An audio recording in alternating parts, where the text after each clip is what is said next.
Bonjour à tous, c'est Xliox. Dans cette vidéo, je vais essayer de vous présenter une des mécaniques du jeu, que sont les attachements protégés.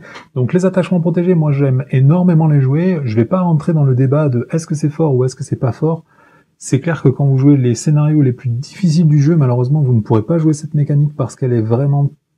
elle ralentit le jeu, quoi. Par contre, moi j'aime beaucoup les jouer parce que dans beaucoup de situations, ces attachements, ils sont très très sympas, très très fun.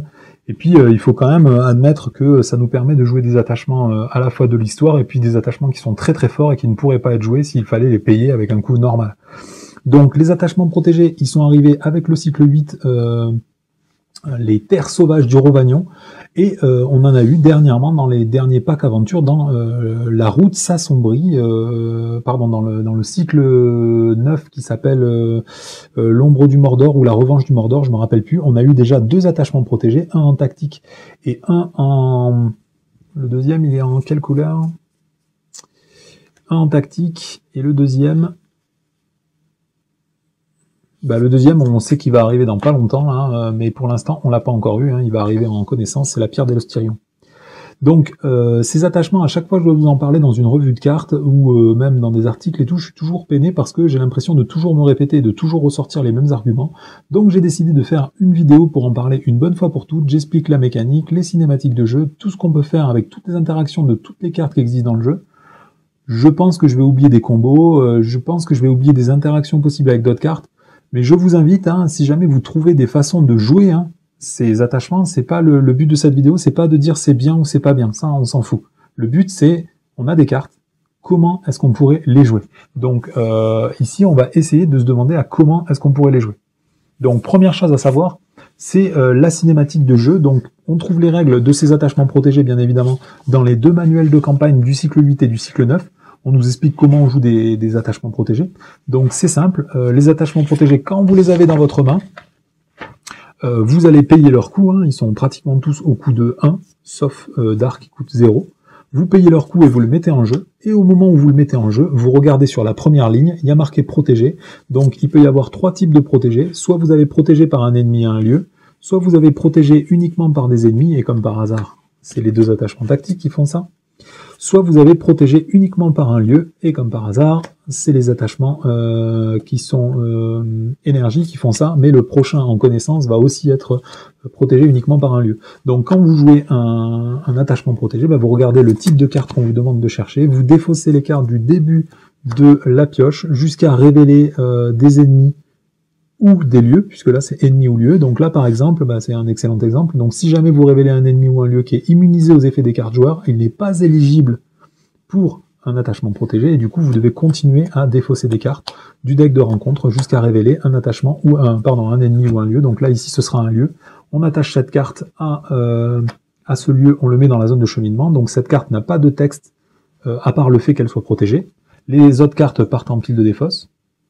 On va continuer à jouer normalement, et au moment où on voyagera vers ce lieu, et où on arrivera à l'explorer, au moment où il est exploré et il part en pile de défausse ou pile de victoire, on récupère l'attachement qui est protégé, et le premier joueur à ce moment-là, ou c'est n'importe quel joueur, je sais plus, je crois que c'est le premier joueur,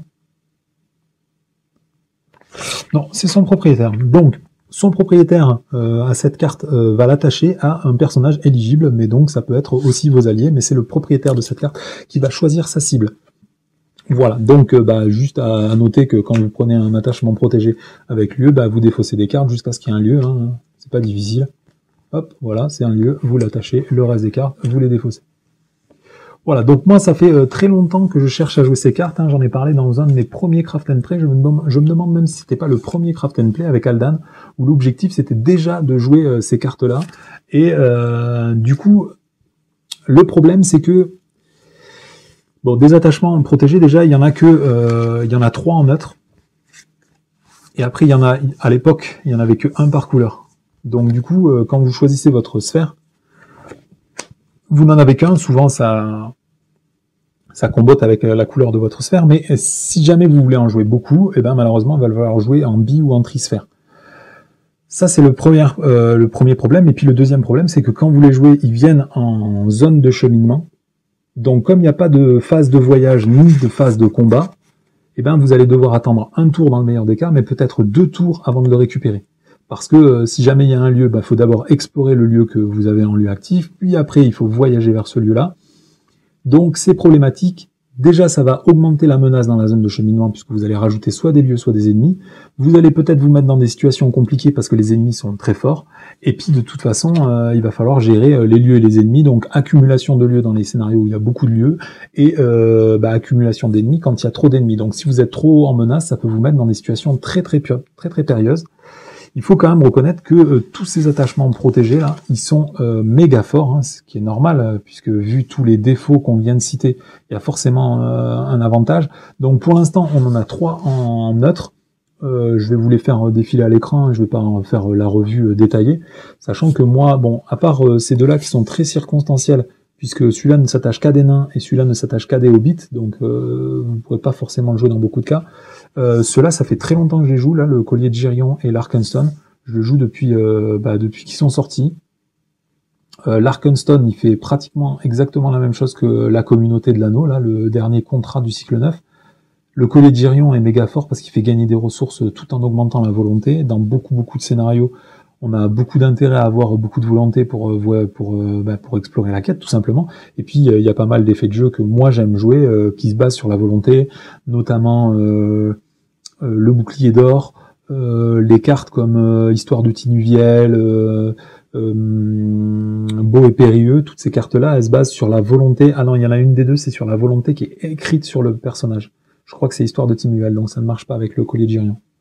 Voilà, et après, celle-là, vous avez 3 cartes qui augmentent de +2 à chaque fois l'attaque et qui font un deuxième effet bonus. Donc, bien évidemment, en commandement, ça va être de gagner une ressource, en énergie, en connaissance, ça va être de piocher une carte, et en tactique, ça va être d'infliger des dégâts directs. Et puis après, vous avez celle-là qui est un petit peu moins forte, mais quand même très sympa, qui va réduire les sources de tous les dégâts qui sont infligés de 1. Et pas à 1, c'est 2-1. Donc si jamais vous prenez 3 ennemis qui ont archerie 1, vous les mettez sur le personnage qui a la cote en mithril, chacun de ces ennemis ne va pas vous infliger de dégâts. Il n'y a que quand vous passez à archerie 2 que là, ça y est, vous commencez à prendre un dégât. Donc, c'est plutôt méga fort. Dar aussi est vraiment très sympa quand vous jouez au Hobbit. C'est vraiment super cool d'avoir plus 1 en volonté, plus 1 en attaque, plus 1 en défense, surtout qu'avec les cartes comme Rosie Chaumine, avec les cartes comme l'ami par excellence, vous allez commencer à avoir des hobbits qui sont vraiment des monstres. Hein. Quand vous prenez les capes de hobbits qui font plus 2 en défense, les dagues de la Wistronesse qui font plus 2 en attaque, vous allez commencer à envoyer vraiment du pâté avec vos hobbits qui peuvent se redresser tous les tours grâce à la capacité un nœud serré, qui n'est pas un attachement protégé. Donc en plus, tous ces attachements que je viens de vous citer ne sont pas des attachements protégés. Vous pouvez mettre des armes, notamment la dague de la Wistronesse. Donc tout ça, ça marche super bien. Il y a aussi le sceptre de Le Breton qui marche super bien avec Dar. Donc tous ces objets sont méga forts. Le prochain qu'on va avoir, c'est la pierre d'Elostirion. Elle est méga forte, elle est basée sur la même dynamique que le collier de Girion. Donc elle va faire plus 2 en volonté, elle va vous faire piocher une carte au début de chaque phase de ressources. Si jamais dans le cycle 9, on nous donne déjà 2 attachements protégés, moi je me doute qu'il va y en avoir au moins 2 dans chaque sphère, donc certainement les 2 derniers paquets qui n'ont pas été encore présentés, il va certainement y avoir une carte protégée énergie et une dernière carte commandement protégée. Donc je continue à m'intéresser à comment jouer ces cartes, puisqu'il va falloir que je vous représente encore au moins 3 fois cette mécanique d'attachement protégé. Donc, il faut pas nier directement les attachements protégés parce que leur contre-coup est trop violent par rapport à leurs effets. Les effets de toutes ces cartes, ils sont méga forts. Il est important qu'ils aient un désavantage, et ce désavantage, ça va être de venir avec des cartes du deck de rencontre. Donc je vous rappelle que dans ce jeu, c'est pas la première fois qu'on nous propose des alternatives pour ne pas payer les cartes, malgré leur puissance, et ces alternatives, on les joue souvent. Donc moi je vous rappelle bien évidemment le chasseur du Neudin et le défricheur du Neudin, qui sont des alliés qui coûtent 0, et qui vont renforcer justement le deck de rencontre avec soit un ennemi, soit un lieu.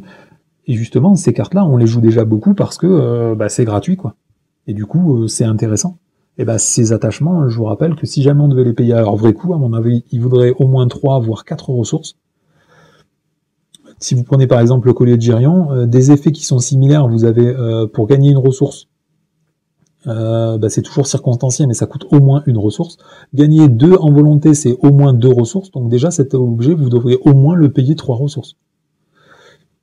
Donc, c'est des réductions, ces cartes elles coûtent moins cher, elles sont puissantes, il faut qu'il y ait un contre-effet. Pareil pour les maudits, hein, les maudits ils ont tous, ils coûtent tous 0, mais on accepte de payer de notre valeur de menace pour les payer moins cher. Donc, quelque part, c'est une autre mécanique. Vous avez les quêtes annexes c'est pareil, elles font toutes des bons effets, hein, ces cartes. Non, il y en a 2 qui sont vraiment pourris, mais il y a beaucoup des quêtes annexes qui font de très bons effets. On accepte à la place de perdre un tour pour aller voyager et explorer les quêtes annexes plutôt que de faire le scénario. Et après, le dernier, bien évidemment, c'est secret. Vous allez payer vos cartes beaucoup moins cher, mais il faut accepter d'être très bas en menace, donc ça nécessite une construction entière du deck autour. Donc, on accepte de fabriquer nos decks autour de ces mécaniques-là, le secret, le maudit, les quêtes annexes ou les alliés gratuits. Il faut quand même accepter que autour des attachements protégés, il va falloir construire notre deck en fonction des problématiques liées à ces cartes-là. Maintenant, il va falloir se demander comment jouer dans la façon la plus sécure possible ces attachements. Alors, pour jouer ces attachements protégés, moi j'ai pensé à 3 cartes, mais les 3 elles sont en connaissance. L'objectif, ça va être de regarder les cartes qui viennent du deck de rencontre. Quand vous jouez vue perçante, par exemple, et que vous regardez les 5 premières cartes du deck de rencontre, eh ben, vous pouvez savoir à quel moment vous voulez vous taper un lieu ou un ennemi en plus. Donc, c'est vrai que jouer des cartes qui vont vous permettre de vérifier les cartes qui proviennent du deck de rencontre, ça va vous permettre d'être plus efficace dans votre façon de gérer les attachements protégés. Donc, moi, je propose également de jouer avec Risquer la lumière. Si vous arrivez à jouer, par exemple, dans un deck Hobbit et que vous êtes en secret, vous allez le faire gratuitement. Et après, il y a la bonne vieille carte Énamard Chantrivière qui vous permet de sonder tous les tours, donc savoir à quel moment jouer au mieux ces attachements. Deuxième approche très intéressante, vous avez approche du cambrioleur. Donc l'approche du cambrioleur, c'est une carte qui est faite pratiquement pour jouer ces attachements protégés, puisque vous n'allez pas jouer le protégé. Par contre, le problème, c'est que vous allez les jouer de façon un peu aléatoire, c'est-à-dire que vous allez faire une grosse pile de 14 attachements, vous n'avez pas le droit d'en jouer dans votre propre deck, et puis vous allez les attacher à chaque fois que vous allez voyager vers un lieu. C'est ça, c'est voyager vers un lieu, hein. Ouais, c'est ça. Donc, quand on voyage vers un lieu, on va attacher des attachements, qu'on fait une petite pile d'attachements. Donc, c'est une façon intéressante de jouer ces attachements protégés, surtout qu'à la fin du cycle 9, comme je vous le dis, hein, on aura 9 plus 8, on aura 11 attachements protégés, donc c'est pratiquement les 14 qu'on a droit. On peut peut-être trouver des attachements plus performants que ceux-là, mais comme ils sont tous artefacts, de toute façon, on pourra tous les jouer de cette manière-là. Donc ça, c'est 2 façons de jouer les attachements protégés. Alors maintenant, dans cette partie de vidéo, je vais essayer de me demander un petit peu comment jouer ces cartes. Donc, j'ai déjà expliqué comment on les joue de façon standard, comment amenuiser les effets de la rencontre d'un ennemi ou d'un lieu. Alors, j'ai cherché, c'est pas forcément exhaustif, mais j'ai trouvé quand même pas mal de cartes pour gérer les ennemis qui pourraient arriver. Vous avez bien évidemment les pièges, vous avez le filet entravant, qui va réduire énormément l'attaque ou la défense de l'ennemi. Donc, dès que vous savez que vous voulez jouer un attachement protégé, d'abord vous jouez le filet entravant dans la zone de cheminement, et après derrière, par exemple, vous jouez n'importe quel attachement protégé. Si jamais vous jouez un des 2 tactiques, en plus vous savez que c'est un ennemi, donc qui tombera forcément dans le filet entravant. Si jamais vous jouez un des autres attachements protégés, et que c'est un ennemi, il tombera dans le filet entravant. De la même façon, vous avez la fosse de l'Ithilien. Alors la fosse de l'Ithilien, c'est un attachement qui est très très peu joué, mais qui permet, quand un ennemi est tombé dans ce piège-là, d'attaquer l'ennemi comme s'il était engagé avec nous en permanence. Donc ça veut dire que vous pouvez l'attaquer même dans la zone de cheminement.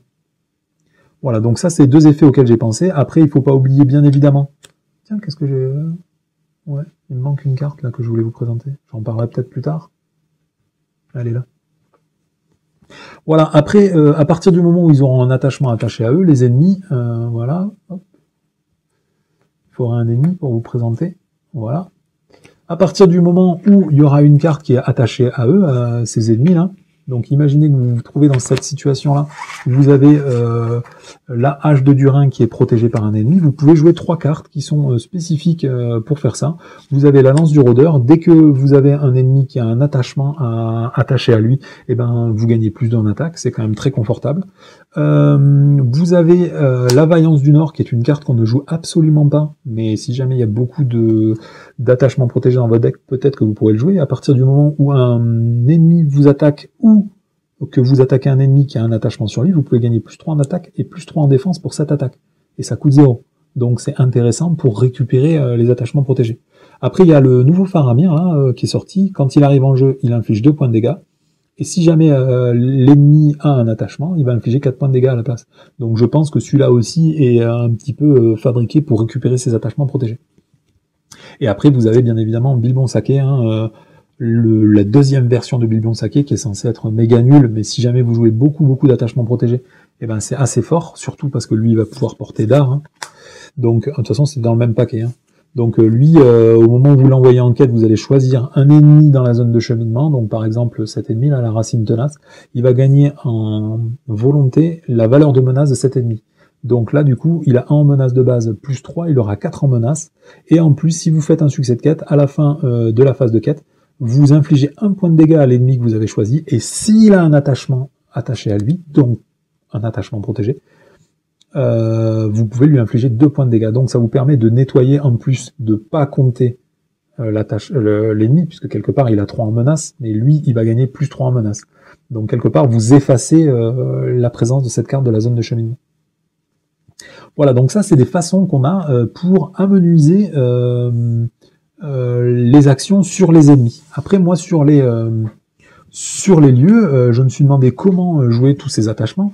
Et sur les lieux, j'ai trouvé toutes ces cartes-là. Bon, déjà, bien évidemment, vous avez Aldan, parce qu'à partir du moment où sur un lieu, vous allez avoir un attachement protégé, hop, voilà, par exemple ici, et que vous explorez ce lieu, ben Aldan, il va piocher des cartes en fonction du nombre d'attachements qui sont attachés au lieu. Donc, les attachements protégés, pendant un long moment, j'ai eu un doute, mais après, j'ai eu confirmation de plusieurs personnes. Donc, il faut considérer que les attachements protégés, c'est des attachements, et ils sont attachés à des lieux, donc ils comptent pour la capacité d'Aldan. Donc, d'une, il va pas s'incliner pour aller en quête, et de deux, il va vous faire piocher une carte de plus pour les attachements protégés, en plus des éventuels attachements que vous aurez rajoutés en plus. Voilà. Donc, moi, je me suis demandé comment... alors, les autres cartes, je vous les présenterai un petit peu plus tard. Maintenant, moi, je me suis demandé à comment jouer ces attachements protégés de façon plus spécifique, plus directe dans la partie. Donc, pendant un long moment, on était obligé de les jouer exactement comme je vous les ai présentés au début de cette vidéo. On était obligé de les jouer pendant la phase d'organisation, et puis c'était terminé. Et puis, pendant le cycle 8, il y a eu 2 cartes qui nous ont complètement changé cette vision du jeu. Ces 2 cartes, c'est celle-ci, c'est le Retour du Roi et Reforgé. Ces 2 cartes-là, elles vous permettent de prendre, donc celle-là c'est par rapport à votre main, dans votre deck, vous allez chercher dans votre deck une carte protégée et la mettre directement en jeu. Donc du coup ça vous permet, moi au début, par exemple, des colliers de Giryon, j'en jouais plusieurs par deck, la deuxième que je jouais c'était Glamdring, plusieurs par deck. Dès qu'on a eu ça, hop, t'en mettais plus qu'une par deck, et à la place tu mettais des Retours du Roi, parce que le Retour du Roi, il va vous permettre d'aller chercher la carte que vous voulez au moment du jeu que vous voulez, y compris des cartes qui n'ont pas votre sphère. Donc ici par exemple, hop, vous pouvez prendre D'art alors que vous ne jouez pas tactique. Donc ça, moi, ça m'a beaucoup intéressé, et surtout le fait que c'est une action. Donc ça veut dire que vous pouvez le jouer dans les créneaux d'action de n'importe quelle phase. Pour reforger, c'est exactement pareil, sauf que c'est avec votre pile de défausse. Il faut payer le coût X de vos attachements ici, et vous pouvez jouer un attachement depuis votre pile de défausse. Donc petite subtilité qu'on m'a expliqué mais que je ne comprends pas, c'est le fait que comme D'art coûte 0, on ne peut pas jouer reforgé avec D'art. C'est vraiment un truc que je comprends pas et qui m'échappe complètement. Je vois pas pourquoi X pourrait ne pas valoir 0. En mathématiques, ça existe toujours. Donc sachez que dans les règles, vous n'avez pas le droit d'utiliser reforgé avec D'art. Sachez que moi, peut-être dans une de mes futures vidéos, je le joue quand même parce que les lois des mathématiques sont supérieures aux lois du français pour moi. Voilà, donc ces 2 cartes, pourquoi elles révolutionnent complètement la mécanique du protégé? C'est tout simplement, c'est dans le livre de règles que vous allez trouver la réponse, à la dernière page. Vous avez les séquences de jeu, à chaque fois qu'il y a une séquence marquée comme ça, action de joueur, vous allez pouvoir jouer les attachements protégés à ces séquences-là. Et pourquoi c'est confortable de jouer les attachements protégés à ces séquences-là et pas pendant la phase d'organisation? Tout simplement parce que ça va vous permettre d'éluder la phase de quête. Et du coup, ça va vous permettre de jouer vos attachements protégés en dehors d'une phase où justement la menace que vous allez rajouter dans la zone de cheminement va vous pénaliser. Si jamais par exemple vous attendez la fin de la phase de quête, moi ça m'arrive par exemple, je veux pas faire un succès de quête, vous pouvez jouer une de ces deux cartes pour rajouter un lieu ou un ennemi dans la zone de cheminement et rater volontairement la quête pour ne pas passer à l'étape suivante de quête. Ça c'est vraiment la base. Mais après dans toutes les autres phases, phase de voyage, phase de rencontre, phase de combat, vous allez pouvoir jouer ces attachements pour pouvoir les récupérer avant le prochain tour. Et comment on fait pour récupérer des... le plus simple, c'est les ennemis. Hein. Un ennemi, il est dans la zone de cheminement. Vous l'avez fait pendant, par exemple, la phase de voyage. Vous jouez soit Reforgé, soit le Retour du Roi pour jouer d'art. Du coup, vous ne l'avez pas subi, cet ennemi, pendant la phase de quête, donc il n'a pas augmenté sa menace. Au passage, il est bien marqué dans les règles que vous le placez dans la zone de cheminement, donc vous ne faites pas les effets une fois révélés, y compris le renfort. Donc, ça vous élude aussi une partie des cartes que vous rajoutez. Et après, une fois qu'il est dans la zone de cheminement, vous pouvez très bien, dès ce tour-là, l'engager pendant la phase de rencontre pour le tuer pendant la phase de combat. Donc, ça vous permet, ces deux cartes, déjà tous les attachements qui sont protégés par des ennemis, de les récupérer dès ce tour-ci. J'ai poussé le concept en me disant comment je pourrais faire pour récupérer aussi des lieux. Alors pour récupérer des lieux, il faut aller un petit peu plus loin dans le jeu, il faut chercher des cartes qui vont interagir spécifiquement avec ça. Donc le premier, vous avez l'explorateur de la forêt noire, qui vous permet tout simplement en inclinant, vous l'accumulez pendant plusieurs tours des marqueurs d'exploration sur ce personnage. Et à n'importe quel moment, pendant une phase action, donc vous pouvez avec par exemple la carte le Retour du Roi jouer la cote en mithril. Au moment où vous la jouez, il faut chercher un lieu, hop, et vous le mettez directement protégé dans ce lieu. Imaginez que vous êtes par exemple en phase de voyage. Vous pouvez pendant la phase d'action incliner votre explorateur de la forêt noire, dépenser les 5 ressources qu'il a déjà pour explorer ce lieu. Ce lieu est exploré et vous récupérez directement votre cote en mithril. Et tout ça, ça s'est passé dans la même phase action. Du coup, vous n'avez pratiquement pas souffert des effets négatifs de cet attachement protégé, et puis vous allez récupérer un méga attachement protégé. Et la deuxième carte auquel j'ai pensé, c'était surtout Meneldor, parce que Meneldor, au moment où il va arriver en jeu, vous placez 2 marqueurs de progression. Au moment où il va quitter le jeu, donc éventuellement vous pouvez le sacrifier pendant la phase de combat, il meurt, et du coup il va replacer 2 marqueurs de progression. Il y a quand même beaucoup de lieux dans le jeu où il y a que il y a 4 marqueurs il faut 4 marqueurs pour les explorer, donc avec 4 marqueurs, normalement, vous l'explorez avant la fin du prochain tour. Voilà, donc ça, c'est mes mécaniques qui me permettent de récupérer mes attachements protégés avant la fin du tour. Et du coup, ils vont pas nous gêner un tour de plus. Après, il y avait une mention spéciale à faire à la phase de voyage, puisqu'à la phase de voyage, il y a une carte qui n'est pas trop jouée, voire pas jouée du tout. C'est quand vous avez un lieu actif et un lieu et que vous allez par exemple jouer un attachement protégé grâce à Retour du Roi pendant la phase de voyage. Hop, vous placez un lieu par exemple avec la cote en mithril, et du coup vous vous retrouvez dans cette situation-là où vous avez un lieu actif, un lieu dans la zone de cheminement avec un attachement protégé, vous pouvez jouer la carte vers le sud. Vers le sud, ça va vous permettre, tout en ayant joué votre attachement protégé en dehors de la phase de quête, donc normalement ça nécessite 2 tours pour récupérer votre attachement protégé, grâce à vers le sud, vous allez pouvoir la récupérer en un seul tour. Et en plus, en faisant ça, vous allez baisser votre menace. Donc ça, c'est assez intéressant. De la même façon, si pendant votre phase d'organisation standard, vous vous trouvez dans ce genre de situation où pendant la phase d'organisation, vous dites moi je vais payer pour jouer ma cote en mithril, vous défaussez des trucs, vous attachez un lieu, et ainsi de suite, vous pouvez très bien jouer aussi la map des Arnil. Je l'ai mis où la map des Arnil? Elle est ici. Vous mettez la map des Arnil et tous les succès de quêtes que vous allez faire, vous allez pouvoir les placer directement sur ce lieu. Et donc ça, l'almanach des explorateurs, ça vous permet de récupérer un attachement protégé par un lieu le tour où vous le jouez. Donc pensez à cette combo-là. Voilà, et après, il y a les dernières façons de les jouer, et ça, ce sera à n'importe quel moment. Vous pouvez jouer avec ces 2 cartes, au corps et attaque furtive, qui vous permettent de jouer des alliés en instantané. Donc ça sert à quoi de jouer des alliés en instantané? Tout simplement, si jamais vous avez un dard qui est protégé par un ennemi, vous avez une cote en mithril qui est protégée par un lieu, rien ne vous empêche, avec attaque furtive ou avec au corps, de jouer des alliés dont la spécificité va être justement de gérer les lieux ou les ennemis. Donc bien évidemment, vous pouvez jouer un coup de Gandalf. Bon là c'est un mauvais exemple parce que lui il a 5 points de vie, mais hop, voilà, vous avez une mouche là. Vous jouez un Gandalf, vous infligez des points de dégâts en direct et vous récupérez directement votre attachement protégé. Donc l'attaque furtive et le haut corps, ça va servir pour gérer les ennemis. De la même façon, vous pouvez faire avec votre Faramir. Votre Faramir, il va faire exactement l'effet plus limité du coup qu'un Gandalf. C'est qu'il va faire 4 points de dégâts à un mec qui a un attachement protégé. Et après, pour Meneldor, c'est pareil. Au moment où il arrive en jeu, vous mettez 2 marqueurs de progression. À la fin de la phase, hop, à cause de ces 2 cartes, hein, soit vous le mélangez dans votre deck de rencontre, soit vous le reprenez dans votre main avec attaque furtive, donc il quitte le jeu, et quand il quitte le jeu, vous remettez 2 marqueurs de progression. Ici, ce lieu fallait 3 pour l'explorer, donc il est exploré, et vous récupérez votre attachement protégé.